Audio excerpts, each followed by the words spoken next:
tiene su Biblia, le voy a invitar para que abramos nuestras Biblias en la primera carta que Pablo les escribe a los Corintios y vayamos todos al capítulo 4. Gracias. Primera de Corintios capítulo 4 y vamos a leer los primeros versículos. Quedé fascinado con esta lectura, hermano, porque Dios nos enseña a través de su Espíritu, usando al apóstol en estas palabras, para darnos una probada también a nosotros de algo muy importante el día de hoy, ¿eh? Así que te invito para que vayas, como te digo, a 1 Corintios capítulo 4 y vamos a leer del versículo 1 hasta el versículo 6, hermanos, o 7, 7 más bien. ¿Todos lo tenemos, hermano? Amén. Amén. Dice la porción de la escritura del día de hoy, dice así pues: ténganos los hombres por servidores de Cristo y administradores de los misterios de Dios. Ahora bien, se requiere de los administradores que cada uno sea hallado fiel. Yo en muy poco tengo el ser juzgado por vosotros o por tribunal humano, y ni aun yo me juzgo a mí mismo, porque aunque de nada tengo mala conciencia, no por eso soy justificado. Pero el que me juzga es el Señor. Así que no juzguéis nada antes de tiempo, hasta que venga el Señor, el cual aclarará también lo oculto de las tinieblas y manifestará las intenciones de los corazones, y entonces cada uno recibirá su alabanza de Dios. Pero esto, hermanos, lo he presentado como ejemplo en mí y en Apolos, por amor de vosotros, para que nosotros aprendáis a no pensar más de lo que está escrito. No sea que por causa de uno os envanezcáis unos contra otros. Porque ¿qué te distingue? ¿O qué tienes tú que no hayas recibido? Y si lo recibiste, ¿por qué te glorías como si no lo hubieras recibido? Amén, hermanos. Puedes tomar tu lugar, por favor. Vamos a ver una exposición de Pablo, hermanos, a los Corintios, que como usted ya sabe, si ha leído la carta a los Corintios, era una iglesia muy difícil, porque aunque estaba en el Señor, aunque tenían el Espíritu Santo, aunque había todos los dones manifestados ahí, era una iglesia que tenía diferentes conflictos. Y uno de los más marcados, de hecho el primero más marcado por el cual Pablo se animó a escribir esta carta, es que había divisionalismo entre ellos. ¿Amén? Yo creo que eso no es algo agradable delante de Dios, que la iglesia de Cristo esté dividida. Amén. Y quisiera que viéramos un poquito de contexto para ir viendo esta situación, porque Pablo en el versículo 6 dice: pero esto, hermanos, lo he presentado como ejemplo en mí y en Apolos. Tal parece, hermano, que esa división era más marcada entre algunos que se decían ser seguidores de Pablo y algunos otros que se decían ser seguidores de Apolo, aunque vamos a ver que también estaba Pedro también especificado en esa división. Quiero que vayamos a contexto, hermano. Miren, vayan al capítulo 1. El capítulo 1 y versículo 11, donde él empieza su carta. 1:11. Dice: porque he sido informado acerca de vosotros, hermanos míos, por lo de Cloe, gloria a Dios por lo de Cloe, que lejos de ser unos acusadores, unos chismosos, se preocupaban por la salud espiritual de los hermanos de Corinto, y se atrevieron a mandarle una carta, muy probablemente sin el consentimiento de los corintios, a Pablo, y decirle: Pablo, estas cosas están sucediendo en Corinto. Por eso él dice: he sido informado por los de Cloe, que hay entre vosotros contiendas. Quiero decir que cada uno de vosotros dice: yo soy de Pablo, y yo de Apolos, y yo de Cefas, y yo de Cristo. ¿Identifican a Cefas? No. Cefas es Pedro. Entonces, en la iglesia de Corinto empezó a surgir un divisionalismo. Y se empezó cada vez a marcar más en sus miembros, tanto que el testimonio empezó a expandirse de tal manera que ya los de Cloe estaban también enterados. No sabemos a qué tanta distancia estaba Cloe, pero ya había salido de su iglesia, de sus fronteras de los Corintios. Ya la situación era conocida por los de Cloe. Y ellos no la podían percibir. Los de Cloe se sintieron más apurados por la salud espiritual de esta iglesia que lo que incluso ellos mismos entendían. ¿Amén? Entonces Pablo les dice: hay divisiones entre ustedes. Y ya de entrada las divisiones, pues obviamente no es algo que caracterice al verdadero cristiano. ¿Estamos de acuerdo? Ustedes deben de recordar que Jesús, cuando estaba con sus discípulos, está orando por ellos y pide porque sean uno, para que el mundo crea. Él sabe que la unidad entre los limpiados, entre los redimidos, es fundamental para dar buen testimonio, para que la gente vea lo que el Señor puede hacer en esos vasos. Amén. Entonces, de entrada, las divisiones, hermano, en el cristianismo, pues no son del todo bien vistas. Amén. Algunas ocasiones son necesarias, como Pablo lo escribe más adelante. Algunas veces son necesarias. Pero en esta ocasión, Pablo desaprueba este tipo de divisionalismo y dice, verso 12, quiero decir que cada uno de vosotros dice, yo soy de Pablo, y yo soy de Apolos, y yo de Cefas, y yo de Cristo. ¿Acaso está dividido Cristo? ¿Fue crucificado Pablo por vosotros o fuiste bautizados en el nombre de Pablo? Yo creo que son preguntas retóricas que no está buscando una respuesta, sino lo está buscando hacerlos pensar. Porque claro, no fue crucificado Pablo por ellos.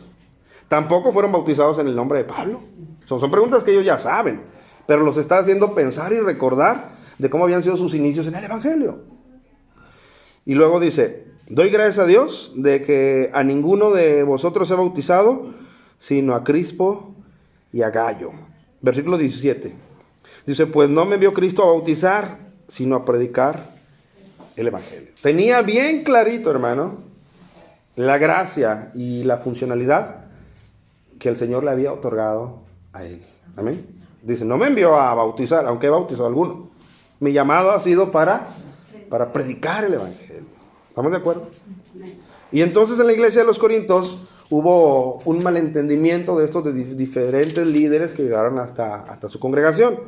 Si tú vas al capítulo 2, fíjate, todavía hablando de contexto, capítulo 2, versículo 1, dice Pablo, así que hermanos, cuando fui a vosotros para anunciarles el testimonio de Dios, y esto me llama la atención, ¿qué les anunció Pablo, hermanos? ¿A qué fue a predicarles? Claro, ahí estamos viendo que dice el testimonio de Dios, pero si somos más claros, ¿qué fue a enseñarles? El Evangelio. ¿Amén? Pero en este momento, Pablo está llamando al Evangelio el testimonio de Dios. ¿Sería veraz o no sería veraz el testimonio de Dios? Totalmente. Entonces les está cargando la mano y la conciencia de lo que ellos escucharon, el testimonio de Dios. Cuando fui a vosotros para anunciarles el testimonio de Dios, no fui con excelencia de palabras o de sabiduría. Versículo 5. Para que vuestra fe no esté fundada en la sabiduría de los hombres, sino en el poder de Dios. Pablo era un hombre culto, hermanos. Lo sabemos. Era un hombre leído, era un hombre de letras, era un hombre de cultura. Y sin embargo, él dice, cuando fui a vosotros, yo me propuse no saber nada entre ustedes, para no predicarles o enseñarles con sabiduría humana, para que ustedes no fundamenten su fe en la sabiduría humana o en qué tan palabras elocuentes yo les di. Y dice claramente versículo 5, sino en el poder de Dios. ¿Amén, hermanos? Así que no se trata de la elocuencia del predicador, sino del poder de Dios que ha operado en nosotros. Pero si vamos también al capítulo 3, todavía hablando de contexto, versículo 3 al 10, fíjate lo que dice Pablo, porque aquí va a mencionar a Apolos. Dice, porque aún sois carnales, pues habiendo entre vosotros celos, contiendas y disensiones, ¿no son carnales y andáis como hombres? ¿Qué te parece ese texto, hermano? ¿Qué te parece que tú fueras un congregante de Corinto? ¿O qué te parece que esas condiciones estuvieran operando aquí en nuestra iglesia? Que viniéramos a la congregación y, como dice este texto, el 3, entre nosotros hubiera celos, contiendas y disensiones, pleitos, divisiones. Pues te saludo porque estás aquí en la congregación, pero en realidad a mí me fuera mejor si no te saludara o te deseara que Dios te bendiga. Yo creo que eso no es agradable ni saludable en el cuerpo del Señor. ¿Estamos de acuerdo? Por eso, ante esta problemática, el Señor envía una respuesta a través de la carta de Pablo. Pero sigo leyendo en el contexto. Dice Pablo, porque diciendo el uno, yo ciertamente soy de Pablo, y el otro, yo soy de Apolos, dice, ¿no sois carnales? ¿Qué pues es Pablo y qué es Apolos? Servidores por medio de los cuales habéis creído, y eso según lo que a cada uno ha concedido el Señor. Pablo dice, nosotros somos únicamente servidores de Dios, y de eso vamos a hablar en un momento. Tú y yo también somos servidores de Dios, y eso, como dice Pablo, según lo que Dios nos ha concedido. Entonces, en este caminar, en el cuerpo del Señor, Dios te ha concedido una funcionalidad.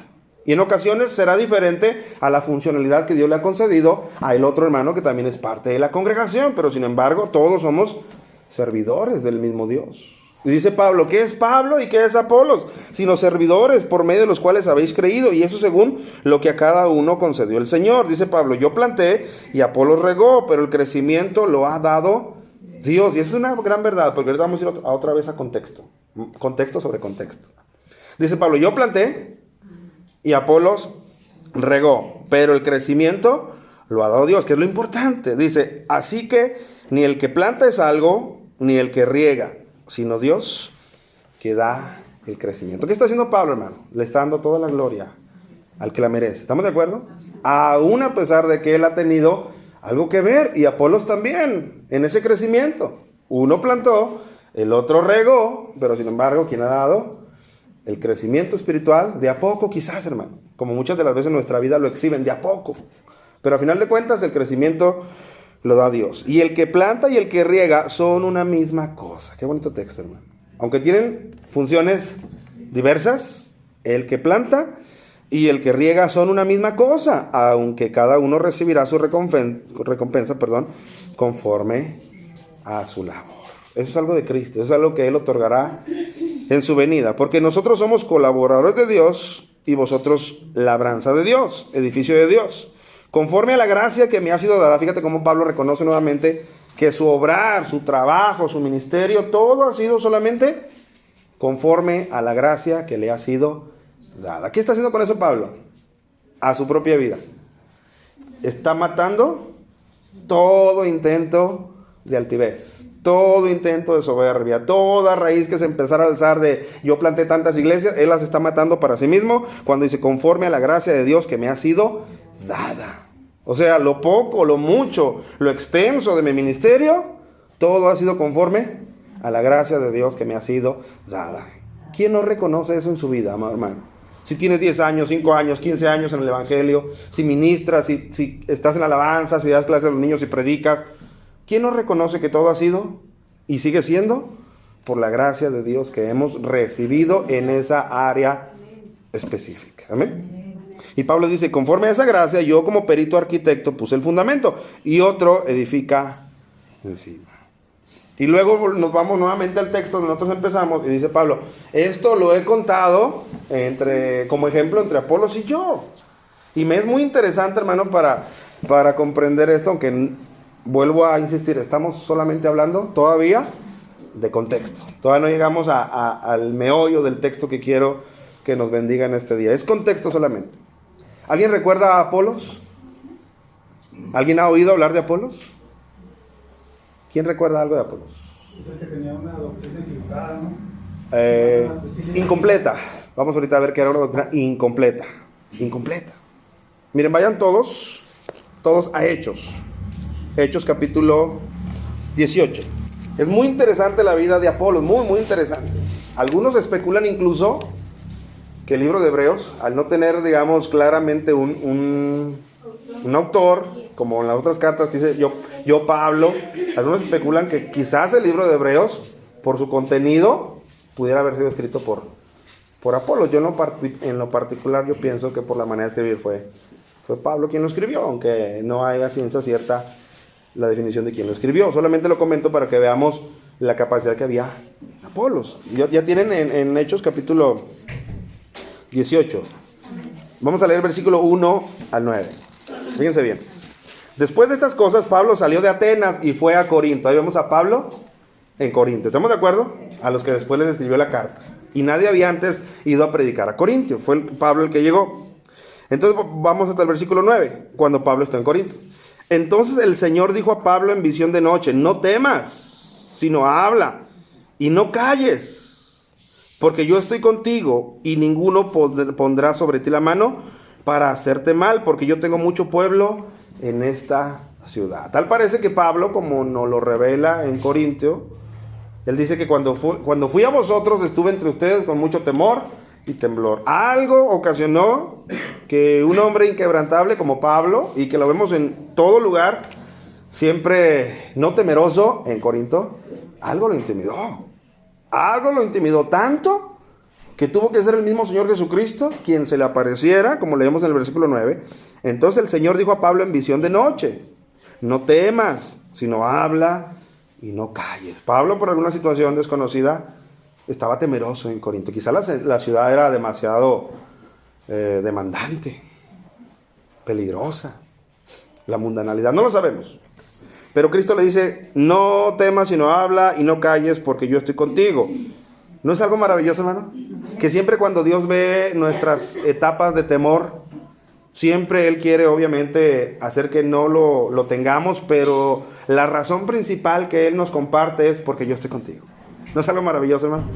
Así que cuando tú tengas temor, esta palabra es para ti, para mí. ¿Por qué? Dice Cristo: porque yo estoy contigo, y si yo estoy contigo, no hay por qué temer, porque mayor es el que está en ti que el que está en el mundo o contra ti. Y es lo que le dice a Pablo: y ninguno pondrá sobre ti la mano para hacerte mal, porque yo tengo mucho pueblo en esta ciudad. Y se detuvo allí 1 año y 6 meses enseñándoles la palabra de Dios. Como que se revitalizó, ¿verdad? Como que esa visión le alcanzó en cuanto a gasolina 1 año y medio más para estar ahí arduamente predicando la palabra de Dios. ¿Por qué? Porque dice el Señor: porque yo tengo mucho pueblo aquí. ¿Dónde que no lo veo? Bueno, es que todavía ellos no se dan cuenta que son mi pueblo, pero a través de la predicación ellos van a reaccionar a la predicación por lo que yo haré en ellos. Así que no debes de callar, tienes que seguir predicando. Amén. Y luego nosotros vemos, hermano, más adelante, que Pablo se va de ahí, y versículo 19 dice: y llegó a Éfeso. Entonces se va de Corintio, va a Éfeso, y en Éfeso ocurre algo interesante, que ya entramos al verso 24. Vean el verso 24. Llegó entonces a Éfeso un judío llamado Apolos. Ahí vemos a Apolos, un judío, igual que Pablo, natural de Alejandría, o sea, de Egipto. Varón elocuente, fíjate, varón elocuente. ¿Qué es la palabra elocuente? Que tiene la facilidad de palabra. Es elocuente. Y sobre todo cuando habla con mucha coherencia. De tal manera que cuando él te platica 2 o 3 cosas, tiene la capacidad de que tú puedas entenderle, porque habla con elocuencia. Y dice que así era Apolos, un varón elocuente, y dice poderoso en las escrituras, fíjate. O sea, no era elocuente por sí mismo, era un hombre que conocía muy bien las escrituras. ¿Qué escrituras, hermanos? La ley, el Antiguo Testamento, Salmos, todo lo de Moisés. ¿Estamos de acuerdo? Eso era lo que él conocía perfectamente. Dice: este había sido instruido en el camino del Señor, y siendo de espíritu fervoroso, agréguele esa parte.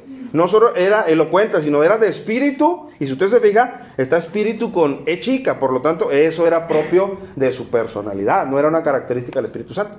Y siendo de espíritu fervoroso, hablaba y enseñaba diligentemente lo concerniente al Señor. O sea, era un hombre que tenía buena doctrina, pero tenía un pero.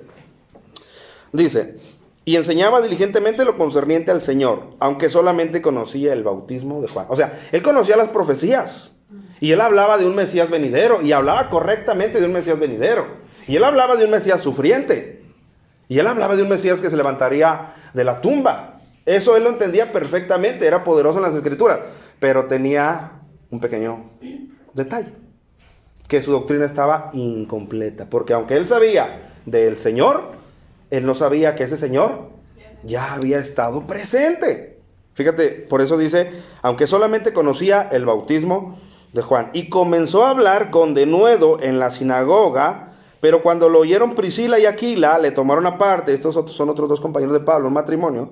Fíjate, le tomaron aparte y le expusieron más exactamente el camino de Dios. ¿Qué vemos ahí? Vemos humildad. Sin lugar a dudas vemos humildad de ambos lados. Le dejaron terminar su oratoria y su mensaje elocuente. Y dijeron: este hombre sabe por dónde va, pero está incompleto, lo que le falta. Entonces dejaron que terminara y luego lo llamaron aparte, no lo exhibieron. Le dijeron: mira, queremos hablar contigo, y él accedió. Imagínate un hombre elocuente, un hombre, como dice, de espíritu fervoroso y poderoso en las Escrituras, y te van a hacer una observación, te van a hacer una pequeña corrección, o te van a incrementar el conocimiento. ¿Es fácil? Yo les pregunto, ¿es fácil que con estas características humanas puedas tú decir: a ver, sí, pásale, ¿qué me quieres enseñar? Pues aparentemente en la carne no. Porque cuando uno se llena de conocimiento, de cosas que sabe, pues uno como que parece que empieza un poquito a subir de nivel. Y eso no es algo correcto. Pero esto no ocurrió en Apolos, sino que Apolos permitió que estos hermanos que le hablaron, digamos, a solas y le expusieron, como dice la última parte del texto, más exactamente el camino de Dios. Qué bonito, ¿no, hermano? Qué maravilloso, ¿no? Que todos tengamos esa actitud, que lo que no conozco, tengo hambre de que el Señor me lo enseñe. Y no una actitud en la cual repelo, porque yo siento que eso ya me la sé, que eso ya lo conocí y que no me hace falta. Este hombre con esas cualidades, varón elocuente, poderoso en las escrituras, de espíritu fervoroso, está ahí escuchando a esta parejita que le está exponiendo más exactamente el camino de Dios. Y lograron su acometido, claro, porque Dios estaba detrás de todas las cosas. Y queriendo él pasar a Acaya, entendemos que es Acaya, acuérdate que estaban en Éfeso. Acaya es la región donde estaba Corinto. O sea, él quería en ese momento ir a Corinto. Y queriendo él pasar a Acaya, los hermanos le animaron y escribieron a los discípulos que le recibiesen. Y llegando él allá, escucha, fue de gran provecho a los que por la gracia habían creído. Entonces fue de gran provecho, hermano. Dios le utilizó, Dios le usó como un instrumento. Y dice, porque con gran vehemencia, con gran claridad, con gran atrevimiento, refutaba públicamente a los judíos, demostrando por las escrituras que Jesús era el Cristo. O sea, cuando esta pareja le contó más exactamente lo concerniente al Señor, le pasó lo mismo que a Pablo. Dijo, eureka, ahora todas las piezas me son todavía más claras. Y empezó a refutar. Refutar, hermano, es contradecir a los otros judíos. Y dice públicamente. Y los refutaba y los dejaba callados, porque él tenía la razón. ¿Y sabes cómo lo hacía? No con su elocuencia, sino con el poder de las escrituras, porque mostraba los textos que hablaban de lo que le estaba diciendo. ¿Estamos de acuerdo, hermanos? Entonces, este personaje que llegó a Corinto, y sobre todo estos últimos versículos que hemos visto, cómo le refutaba, cómo fue de grande bendición, fue lo que ocasionó que la iglesia de Corinto, que previamente ya había recibido el evangelio por parte de Pablo, empezara humanamente a cargarse más hacia Apolos. Yo soy de Apolos. Aunque Pablo fue el que me mencionó el evangelio, yo quiero más a Apolos. Él es mi maestro. Y empezó a surgir una división. ¿Se fijan, hermanos? Entonces, nosotros tenemos que tener en claro que Dios puede tener diferentes herramientas en nuestras vidas. Unos con alguna característica y otros con otra. Pero nosotros no debemos fundamentar nuestras vidas en esa capacidad que Dios le da a sus siervos. Y en Corinto, desafortunadamente, ocurrió. Amén. Hasta aquí es el contexto que les estoy hablando para que sepamos qué es lo que va a decir Pablo. ¿Entendemos el contexto? ¿Entendemos qué es lo que estaba pasando en Corinto? ¿Entendemos por qué Pablo dice, esto lo digo con respecto de Apolos y de mí? No es que ni Apolos es más grande que yo, ni mucho menos. Yo tampoco soy más grande que Apolos. Los dos, hay dos características. Volvamos nuevamente a nuestro comienzo, a 1 Corintios, capítulo 4. Hay dos adjetivos, hermano, que Pablo en esta escritura dice de él, de Apolos, y a la vez también de nosotros. Y quiero que los vean, porque eso es lo que tú y yo somos también. Hermano, pero yo no tengo un ministerio como el de Pablo, menos como el de Apolos. No, pero fuiste llegado también con una finalidad de que tú también anuncies el evangelio que un día recibiste. Fíjate lo que dice, así pues, este contexto al que hemos llegado, cabe en ese así pues. Así pues, ténganos los hombres por servidores, ahí está la primera palabra, servidores de Cristo y administradores de los misterios de Dios. ¿Qué dice Pablo que Apolos y él son?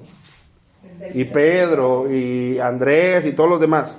Y tú y yo, servidores y administradores de los misterios de Dios. Eso es maravilloso, hermano, porque Dios a ellos y a nosotros nos ha convertido en administradores. ¿Y qué es un administrador? Pues alguien que ministra, hermano. Alguien al que le es confiado algo, alguna responsabilidad, y él desarrolla y desenvuelve esta responsabilidad óptimamente, dando a cada quien, repartiendo lo que le fue dado para que lo administrara. ¿Estamos de acuerdo? Eso es lo que dice Pablo que ellos son. Somos siervos de Cristo primeramente y administradores de los misterios de Dios. Y yo quiero que tú sepas que tú también lo eres. Alguien que diga que no. Hermano, yo no porque yo soy mujer. Hermano, yo no porque yo tengo poco en el evangelio. Hermano, yo no porque yo no he ido a un seminario teológico ni me he graduado y no tengo el certificado para poder ejercer esta cualidad de ser administrador y siervo de Jesucristo. ¿Alguno de ustedes pudiera excluirse, hermanos? ¿Por qué no? Miren, vayan todos a algo que le dice Pablo también a los Corintios, pero en la segunda carta, para que vean la generalidad del ministerio. Puedes no ser predicador, pero si has recibido la gracia, eso no te excluye de una responsabilidad que Dios te ha delegado. Y esta responsabilidad será de acuerdo a la capacidad, como ya vimos, que Él haya dado a tu vida. ¿Estamos de acuerdo? En algunos de ustedes será mayor, en algunos de ustedes será menor, pero no es inexistente en tu vida. Vayan a donde les dije, en la 2 Corintios capítulo 5, yo sé que son unos textos que nos identificamos mucho con ellos, nos gozamos que estén ahí, que sean una realidad, pero no proseguimos al término de esos versículos. En el 5, 17. Voy a leer y voy a preguntar cuántos de ustedes se gozan en ese texto. Amén. Fíjate lo que dice el versículo 17. 2 Corintios 5, 17. De modo que si alguno está en Cristo, nueva criatura es. Las cosas viejas pasaron. He aquí todas son hechas nuevas. ¿Cuántos se gozan por ese texto? ¿Cuántos se incluyen en ese texto? ¿Cuántos dicen amén? De modo que si alguno está en Cristo, ¿tú estás en Cristo? Amén. Entonces las cosas viejas pasaron. Principalmente tu culpabilidad, tu pecado. Amén, hermanos. Todo eso fue limpiado, gracias a Dios. Y yo sé que todos nos gozamos en este texto, ¿verdad que sí? Y todos nos incluimos en este barco, ¿verdad que sí? No puedes tú leer este texto y decir, no estoy yo ahí, si tú vienes a la congregación. De modo que si alguno está en Cristo, y en ese alguno, claro que nos atrevemos a estar nosotros, nueva criatura es, las cosas viejas pasaron, he aquí todas son hechas nuevas. Y todo esto, este perdón, todo esto de las cosas viejas pasaron, todo esto proviene de Dios. ¿Cuántos dicen amén por eso? ¿Verdad que sí? Quien nos reconcilió consigo mismo por Cristo. Por eso se dieron ese perdón de pecados. Esas cosas viejas pasan porque Él nos reconcilió consigo mismo. Y si dice que nos reconcilió, ¿por qué es? Pues porque estábamos en un estado de no reconciliación o de enemistad con Él por causa del pecado. Pero gloria a Dios, ojalá y todos digan amén, que Él nos reconcilió. Amén. Amén. Él nos reconcilió. Amén. Ahora, sigamos leyendo, porque muchas de las veces hasta ahí se nos acaban las ganas de seguir leyendo ese texto. Porque dice, y nos dio el ministerio de la reconciliación. ¿A quiénes? Pues a todos aquellos que unos minutos atrás se colgaron del texto donde decía, si alguno está en Cristo, y usted dijo amén, y él dice, nos dio el ministerio de la reconciliación. Fíjate. Que Dios estaba en Cristo reconciliando consigo al mundo, no tomándole en cuenta a los hombres sus pecados, y nos encargó a nosotros la palabra de la reconciliación. Así que somos embajadores en nombre de Cristo, como si Dios rogase por medio de nosotros, os rogamos en nombre de Cristo, reconciliados con Dios. Entonces, este texto complementa estos versículos donde leemos que si alguno está en Cristo, nueva criatura es, bueno, también si alguno está en Cristo, ha recibido el ministerio de la reconciliación. ¿Para qué? Para propagarlo, para proclamarlo, para compartirlo. No es de que tú vayas a hacer algo para esa reconciliación, porque claramente vemos que esa reconciliación ha sido efectuada solamente en la persona de Jesucristo.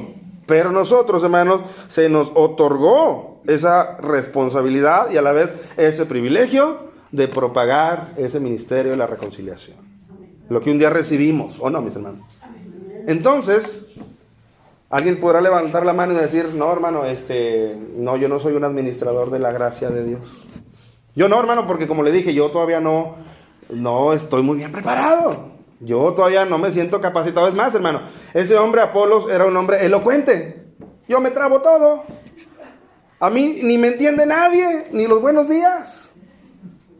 No, hermanos, Dios es el que nos capacita. Es un texto que me encanta, que Él nos ha hecho ministros competentes del nuevo pacto. ¿Qué es competente, hermano? Capaces. Dice, porque nuestra competencia proviene de Dios. Él es el que pone los recursos, las herramientas en tu vida y en la mía, para llevar a cabo esta responsabilidad que Él nos ha otorgado. Y nosotros debemos verla como algo regocijante en nuestras vidas. Aleluya. ¿O no, hermanos? Sí, amén. Muchas de las veces las responsabilidades, lo que hacen en el joven, en el adulto, es que nos hacen sentir pesados, porque ya me pusieron una nueva carga. Bueno, esta responsabilidad no es pesada. Esta responsabilidad es un privilegio muy grande. Amén. Porque como ya leímos ahorita Pablo diciendo de él y de Apolos, dice, cada uno recibirá de parte de Dios conforme a lo que haya realizado. Amén, hermanos. Entonces, hasta este punto, ¿cuántos dicen amén? Si les pregunto a cada uno de ustedes, jóvenes, hermanos, usted podrá decir sí, amén. Ya me di cuenta, hermano, que soy un administrador también. Vayan a Primera de Pedro, lo dice también Pedro. Es otro escrito diferente, pero que comprendió lo mismo. Primera de Pedro, capítulo 4, verso 10. Dice, cada uno, según el don que ha recibido, ministrelo. Ahí está la palabra administrador. Ministrelo a los otros como buenos administradores de la multiforme gracia de Dios. ¿Qué palabra, no, hermano? La multiforme gracia de Dios. ¿Por qué? Porque en su gracia tiene muchas maneras de manifestarse a cada uno de nosotros. A ti te capacita para alguna labor en especial. Y al otro lo capacita para otra labor en especial. Y todo proviene de su gracia. Y aquí Pedro la describe como la multiforme gracia de Dios. ¿Amén, hermano? Entonces aquí la palabra nos convida, nos invita y hace de nuestro conocimiento que tú y yo también somos administradores de la multiforme gracia de Dios. ¿Alguien puede decir que no? ¿Alguien puede decir, no, hermano, yo me bajo de ese barco porque yo creo que soy muy joven y yo pienso que todavía no estoy en esa área? Tú también, a pesar de tu juventud, si estás en Cristo, eres parte de este trabajo y esta responsiva que Dios le ha dado a los suyos. ¿Cuántos dicen amén? ¿Amén? Bueno, ya que una vez todos estamos en el mismo sentir y ya que una vez todos decimos amén y nos está cayendo el 20 y me estoy quitando, al menos en mi mente, las excusas de decir yo no sirvo para nada, yo no, eso no. Estamos todos en el Señor y Él nos va a hacer trabajar conforme Él quiera. Amén. Ahora, una vez que ya tenemos claro eso, volvamos nuevamente a nuestro texto inicial, porque aquí viene el título de la predicación. ¿Cómo creen, hermano? ¿Apenas vamos a empezar o qué? No. Aquí viene el título de la presentación. Necesito ser hallado fiel. Así se llama la predicación. Una vez que ya la palabra te ha convencido de que tú eres un administrador, pues ahora la palabra te quiere convencer de que ejerzas bien esa administración que Él te ha dado. Esa responsiva que Él te ha dado. Amén. Fíjense donde leímos al principio. Primera de Corintios capítulo 4. Así pues, ténganos los hombres por servidores de Cristo y administradores de los misterios de Dios. Y ya todos con los textos que hemos leído ya nos involucramos y sabemos que la palabra nos está hablando también a nosotros. Somos ministradores de los misterios de Dios. ¿Qué es un misterio? Es algo no revelado, pero a nosotros nos ha sido revelado. Gloria a Dios por eso, ¿no? Y nos ha sido revelado para que nosotros lo ministremos, lo compartamos. Y si es la voluntad de Dios revelárselo a alguien más, lo hará también de la misma manera. Pero dice en el versículo 2, ahora bien, una vez que ya todos han entendido que somos parte de esa responsiva, ahora bien, se requiere de los administradores que cada uno sea hallado fiel. Ay, hermano, ¿por qué teníamos que llegar hasta esa parte? Todo estaba muy emocionante con decir que Dios me invitó a su familia, a su trabajo, a su ministerio. Pero, hermano, las cosas de Dios son excelentes porque Dios es excelente. Por eso este versículo nos dice, ahora bien, se requiere, se necesita que el administrador, tú y yo y el que predica y el que dirige y cualquiera que es administrador de la multiforme gracia de Dios, sea hallado fiel. Por eso el título es Necesito ser hallado fiel. ¿Cuántos dicen amén? necesitamos ser hallados fieles porque ya nos dimos cuenta que somos administradores. Pero dentro de esa responsiva debemos de ejercerla de una buena manera. Y Él nos va a dar dos, hermanos, dos consejos. Uno aquí y otro en otro texto, que yo espero que enriquezcan nuestra vida. ¿Para qué? Para que día a día tú te levantes en la mañana, tú ejerzas tu ministerio que Dios te ha dado, sea en tu casa, en tu trabajo, con tus compañeros, con los de la escuela, y tú te esmeres en ser hallado fiel. Amén. Fíjate lo que dice Pablo, después de que dice que se requiere de los administradores que cada uno sea hallado fiel. Dice, nos va a platicar de su manera de pensar y ver la vida. Yo en muy poco tengo el ser juzgado por vosotros.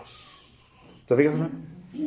Él ya nos ha dicho que se requiere que el administrador sea hallado fiel y nos da una herramienta para la cual yo pueda ser hallado fiel. Y él, aquí está dando primero la introducción, porque a donde quiere llegar es al versículo 4. Dice, yo en muy poco tengo ser juzgado por vosotros, hermanos, porque está hablando de hermanos, o por tribunal humano, o por alguna legislación. Acuérdate que Pablo fue encarcelado en varias ciudades, ¿te acuerdas?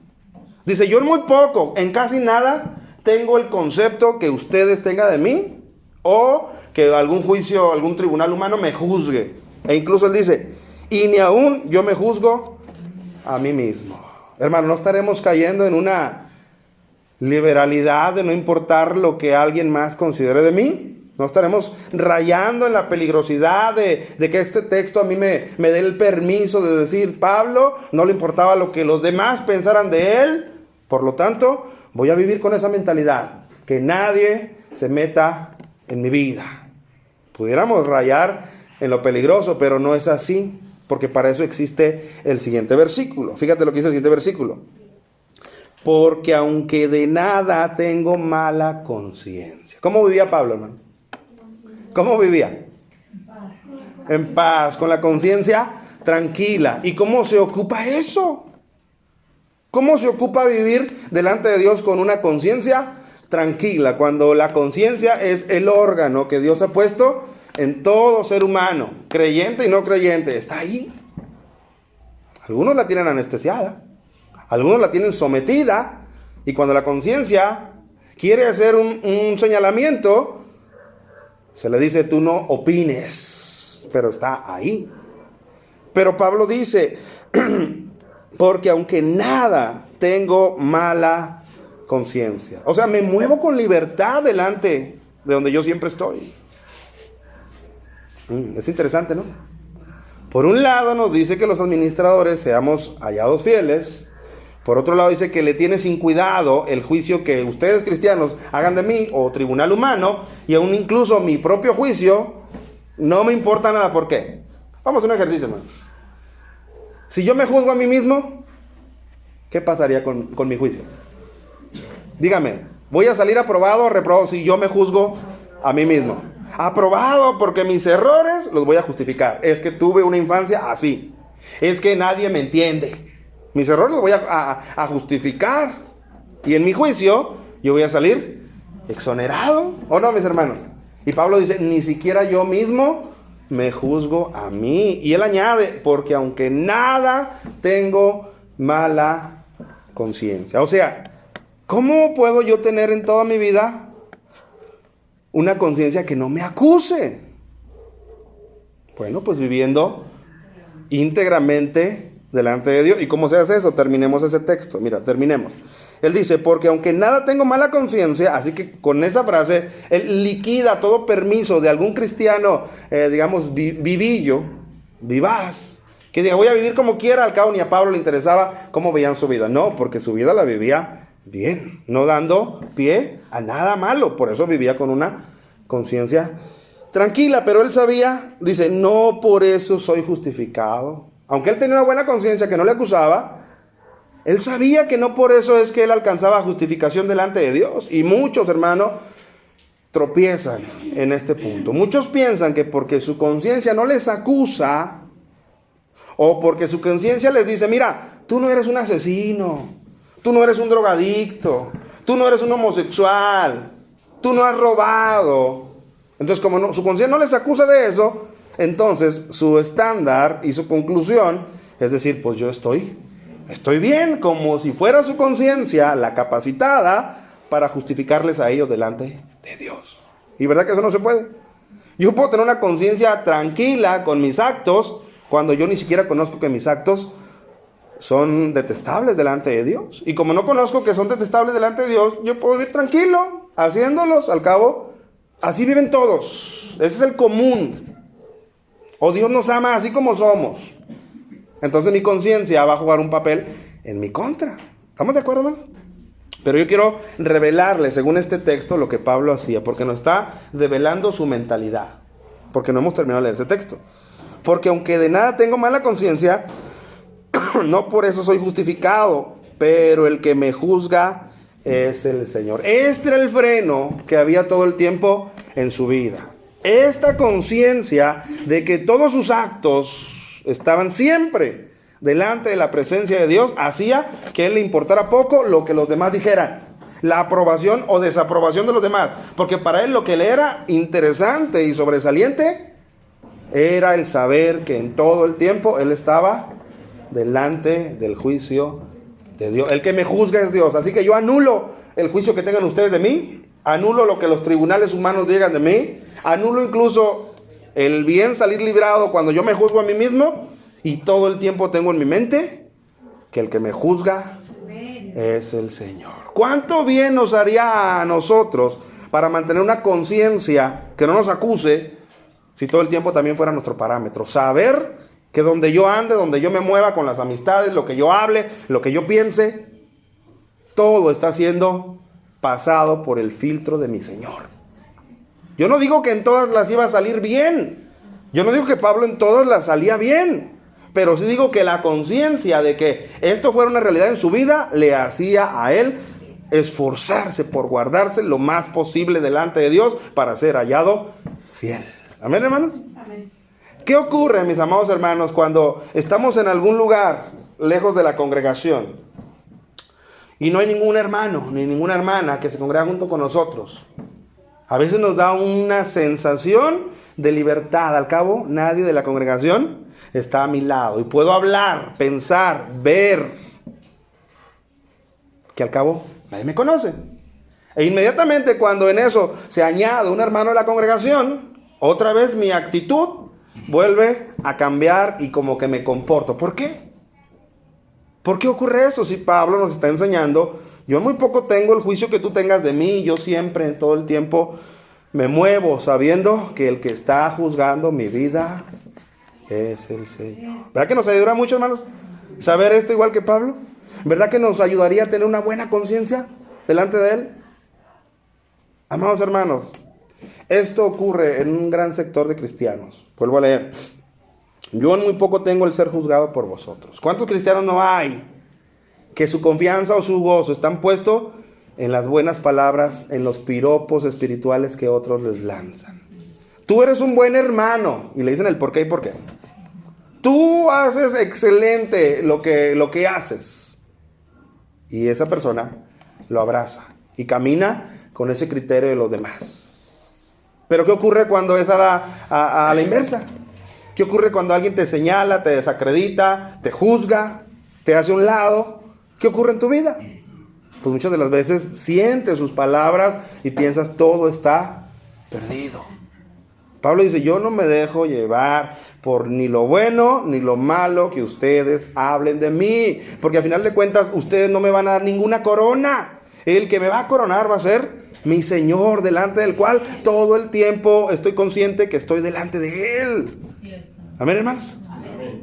Entonces, esta es la manera que responde a la pregunta de nuestro título. Necesito ser hallado fiel. ¿Cómo?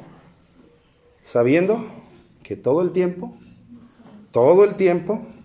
el juicio que realmente importa es el juicio de mi Señor. Amén, hermanos. ¿Cuántos de ustedes, hermanos, me consideran un buen hermano para ustedes? ¿Cuántos? Amén. ¿Por qué? Porque me ven. Porque ante sus ojos aparentemente, bueno, pero ¿y qué tal si en mi forma donde ustedes no me ven? Soy de lo peor. ¿Acaso ustedes me darán la corona en la vida porque ustedes me vieron con cualidades para decir que soy un buen hermano? No, porque el que me juzga Es el Señor. Entonces, hermano, yo tengo que tener la claridad y la tranquilidad de que todo el tiempo me presento delante de Dios, en todo lo que hago, en todo lo que vivo, en todo lo que pienso, a todos los lugares donde yo voy. Las palabras que yo hablo tienen que ser filtradas por este conocimiento. Saber que el que me juzga es el Señor. Amén. Y Pablo tenía un estándar alto porque dice, y eso que nada, tengo mala conciencia, pero eso no me regocija nada. Mi conciencia no me da salvación, ni mi buen comportamiento. Me lo da la gracia del Señor. Ahora quiero que vean este ejercicio que les plantea Pablo, a ver si nos lo podemos plantear nosotros, solo que lo hace en la segunda carta a los Corintios.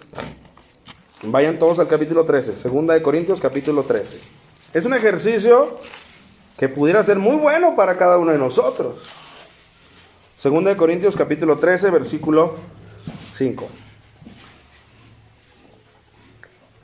Ya lo encontraron, ¿verdad?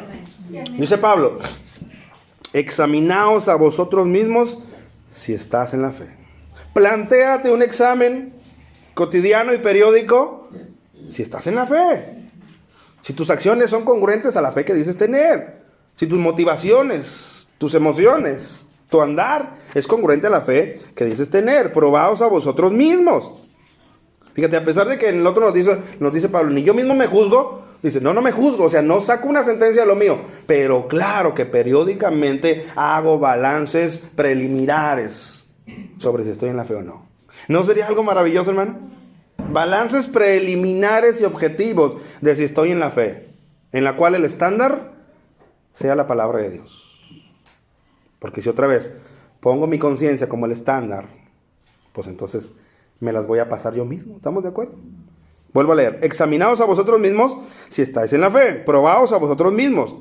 ¿O no conocéis a vosotros, o no os conocéis a vosotros mismos que Jesucristo está en vosotros? A menos que estéis reprobado. Mas espero que conoceréis que nosotros no estamos reprobados. Y oramos a Dios que ninguna cosa mala hagáis, no para que nosotros aparezcamos aprobados, sino para que vosotros hagáis lo bueno aunque nosotros seamos como reprobados. Y escucha este texto, el que sigue, quizás nunca lo has escuchado, pero tiene un impacto enorme. Dice, porque nada podemos contra la verdad, sino por la verdad. Nada puedo contra la verdad. O sea, por más que yo tenga una vida cristiana decorada, con un buen vocabulario, con una buena vestimenta, con no faltar a las reuniones, yo nada puedo contra la verdad. Si la verdad de Dios en un punto me está marcando una condición que no es agradable delante de Él, todos esos adjetivos que me califican bien a mis ojos o a tus ojos, dice, porque nada podemos contra la verdad, sino todo es por la verdad. O sea, no puedo ir yo en contra del flujo de la verdad. No puedo, porque todo el tiempo la verdad me tumbará. Amén, hermanos. Entonces, quiero que sepan, es una grande bendición, de verdad lo voy a decir así, es una grande bendición conocer la verdad de Dios, la verdad del Evangelio. ¿Cuántos dicen amén? Amén. Es una grande bendición, porque antes no la conocíamos, estábamos en la ignorancia. Y Jesús dijo, ¿y conocerán la verdad?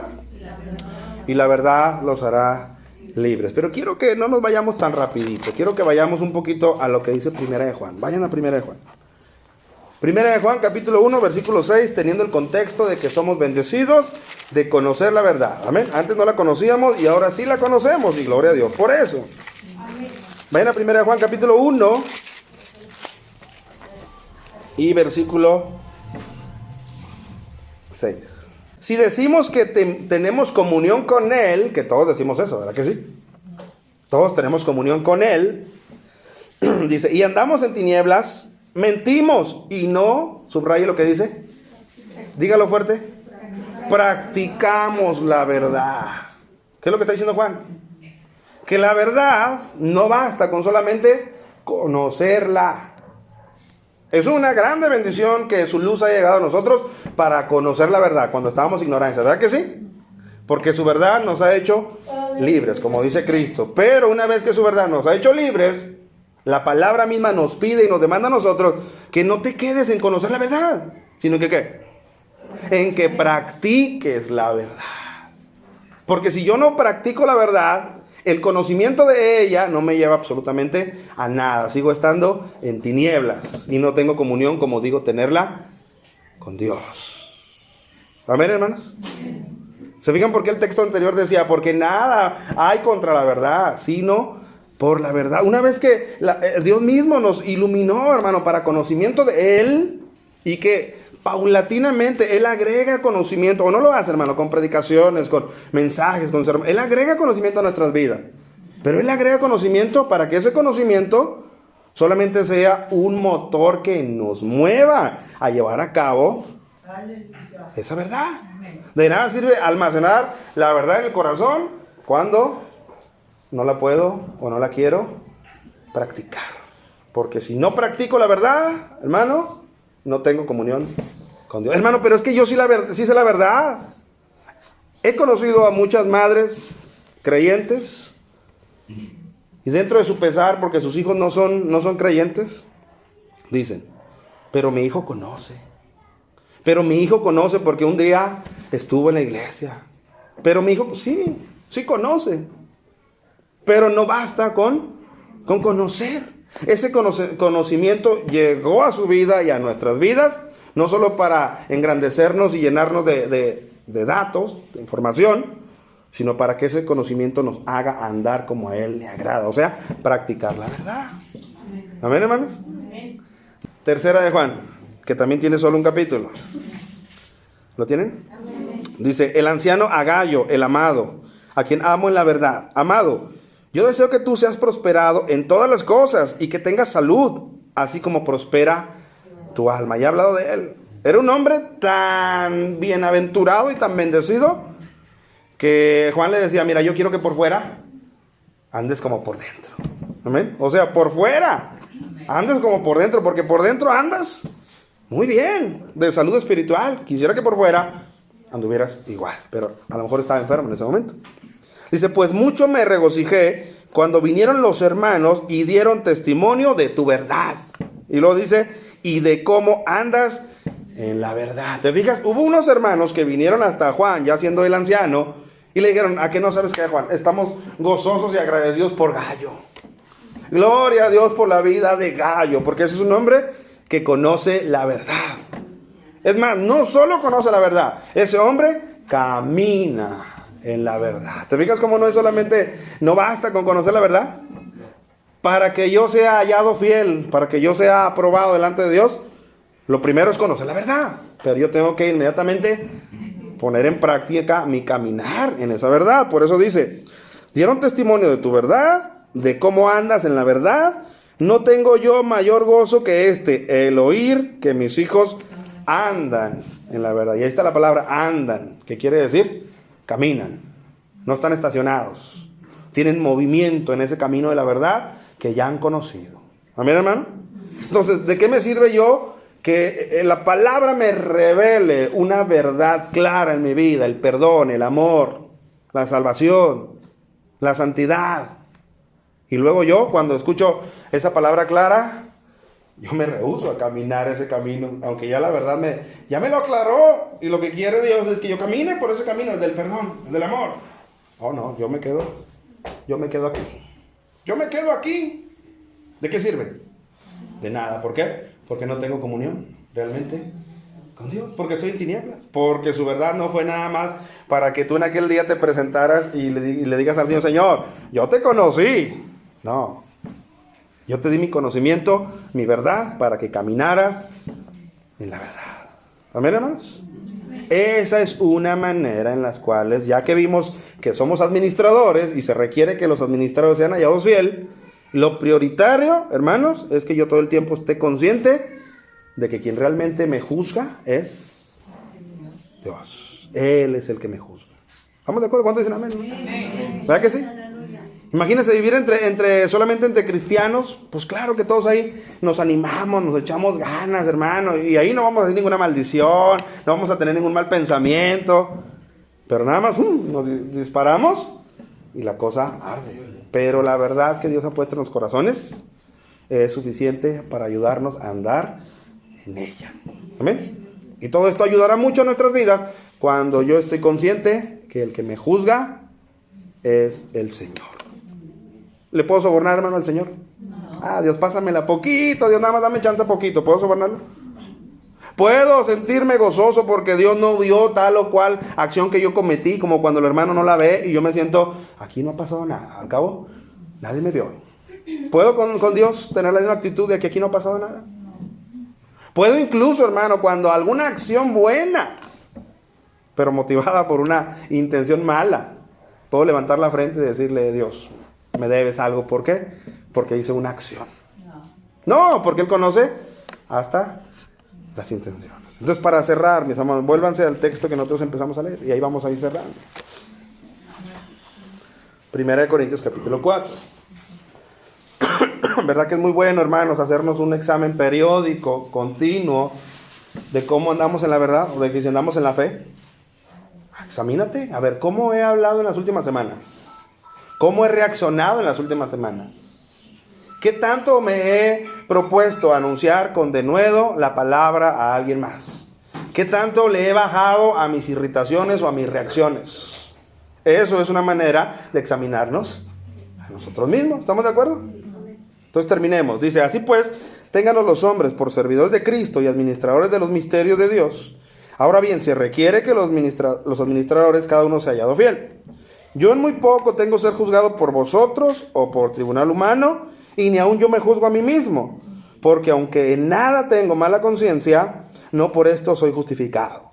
Pero el que me juzga es el Señor. Así que no juzguéis nada antes de tiempo, hasta que venga el Señor, el cual aclarará también lo oculto de las tinieblas y manifestará las intenciones. Fíjate hasta dónde llega su poder.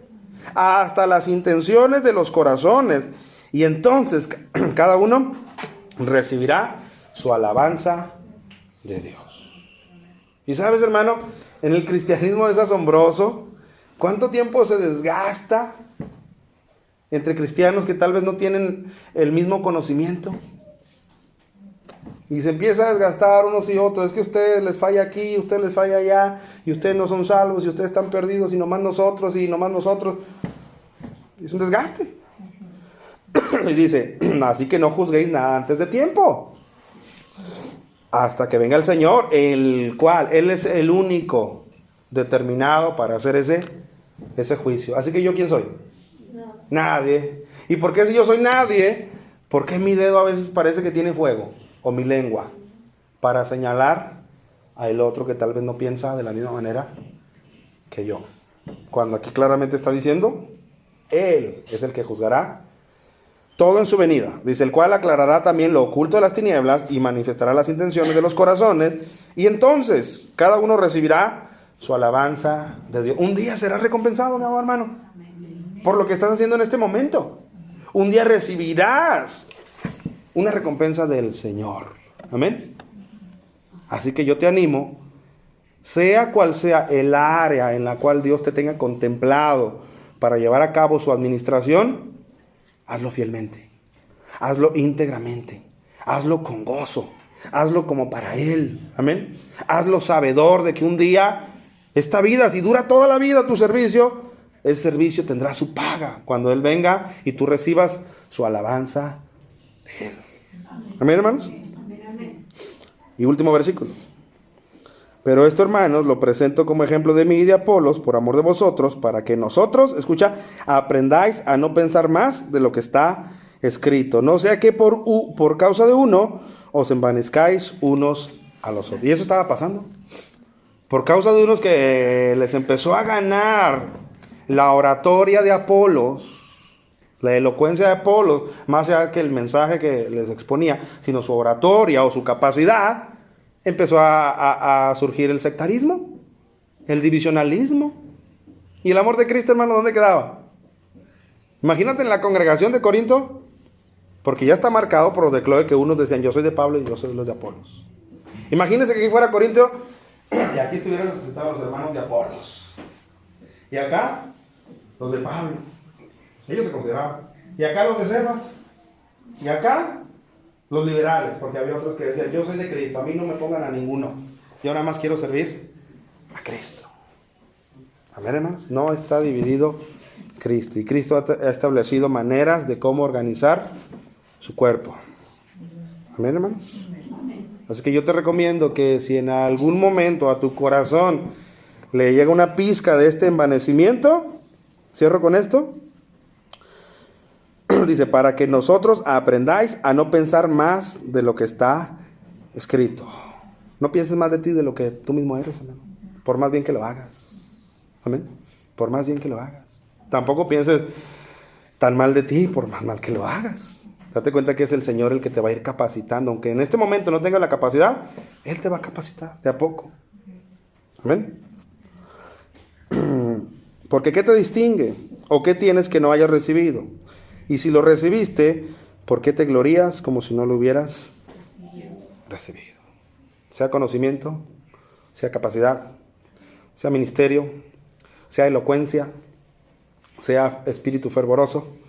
Si tú lo tienes, gloria a Dios por tu vida. Úsalo para bendecir a los demás. Amén, hermanos. Dios los bendiga en esta tarde.